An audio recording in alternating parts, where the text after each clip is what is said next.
As you work to improve your rowing, it's helpful to be aware of common errors in rowing technique and how to avoid them. The purpose of this video is to illustrate a number of these common errors as well as drills that will help you to practice good rowing. We'll start with the arms and the hands. This is an example of poor grip. Try not to over-grip the indoor rower handle. There's no need to squeeze the handle. When rowing correctly, as seen here, fingers should be comfortably wrapped around the grip with thumbs underneath. Wrists should stay flat throughout the stroke cycle. The common error demonstrated here is breaking the arms at the catch. It's not effective to bend the arms right at the catch. Straight arms are more effective at connecting the handle to the powerful drive of the legs. When rowing well, start the drive with straight arms, saving the arm pull for later in the drive. This is an example of chicken wing arms. Avoid sticking your elbows out to the side at the finish.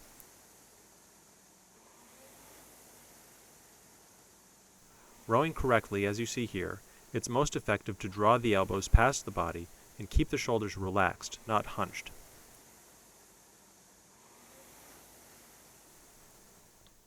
Here are a couple of drills to help you practice the correct use of the arms in the rowing motion. The first drill is body and arms rowing. Keep your legs extended and row just with your back and arms. Feel the back initiate the work before the arms bend.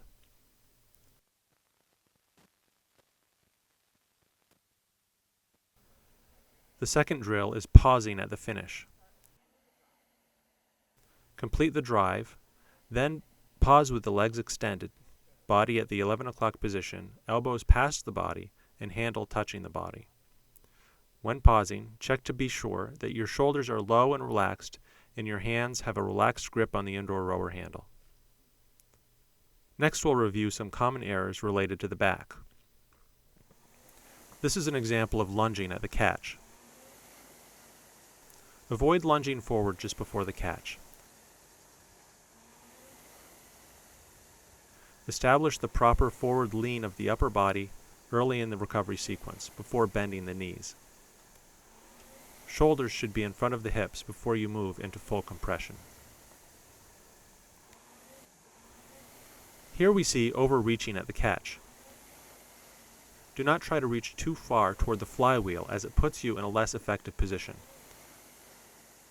Aim for 1 o'clock on a clock face with shoulders in front of the hips.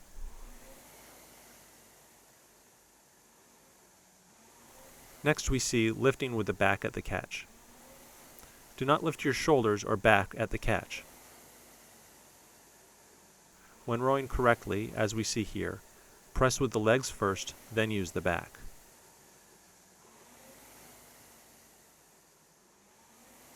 Another common error is rowing with too much layback. Don't lean back too far at the end of your drive.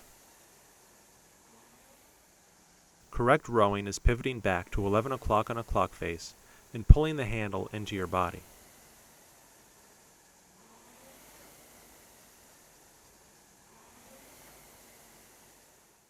Here is a drill to help you practice the most effective use of the back in the rowing motion. The drill is called pause at 1 o'clock. Finish the drive, extend your arms and set your forward lean, then pause before sliding forward. Row each stroke with a pause. Repeat over 10 strokes.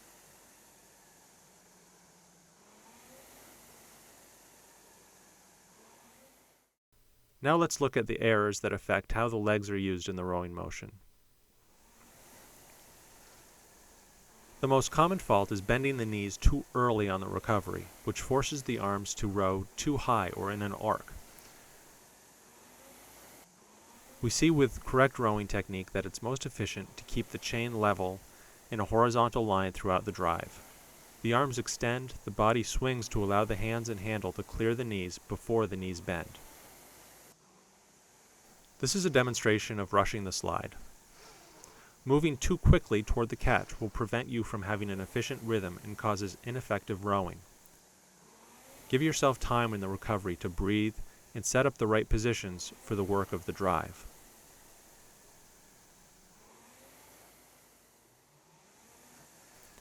This is an example of overcompressing.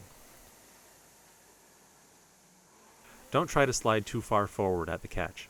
Your shins should not move beyond vertical when your legs are compressed. When rowing well, notice how at the catch our rower's knees are directly above her ankles and her shins are vertical.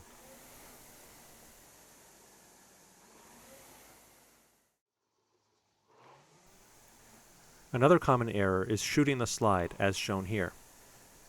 Don't let the legs shoot back without the body, and more importantly, the handle. The work of the legs and the back should overlap. As the legs are used up, add the body to maintain the speed of the handle.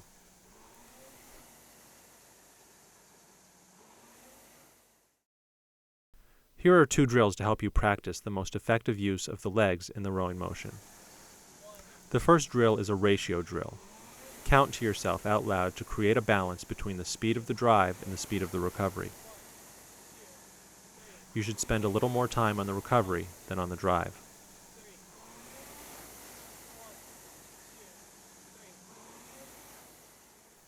The second drill is legs only. This motion spotlights the initial movement of the drive. Nothing about your upper body position changes, and the work of the legs is limited. Including some of these drills in your regular warm-up is a great way to keep your technique correct and effective. Whenever possible, watch yourself in the mirror while rowing indoors. Review this video periodically to reinforce good technique.